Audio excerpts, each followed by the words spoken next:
এখন আজই আমরা কটেজের ওপরের হোমস্টেতে, রুমটা হচ্ছে এইটা, আর এইটা তার ব্যালকানিটা ত্রিভুজ টাইপের, একটা ব্যাকেট টাইপের।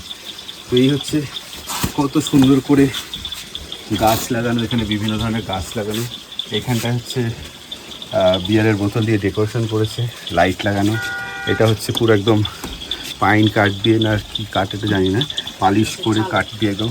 হ্যাঁ, পাইন গাছের ছাল, দাদা আমাদের বলে দিচ্ছে পাইন গাছের ছাল। এই যে সুন্দর করে একটা সুন্দর কটেজ সাজানো, এত সুন্দর করে এই গাছের ফুল, কত সুন্দর সুন্দর গাছ। এখানটায় বসে একটা সন্ধ্যায় যদি আপনি আর আপনার মনের মানুষ বা প্রিয় মানুষ একটু বসে গল্প করেন, একটু চা খেলেন, একটু স্ন্যাক্স খেলেন, আর একটু যদি তার থেকে ওপরে যদি বলেন একটু কালারিং জল খেলেন, তাহলেও কিন্তু শান্তি লাগবে।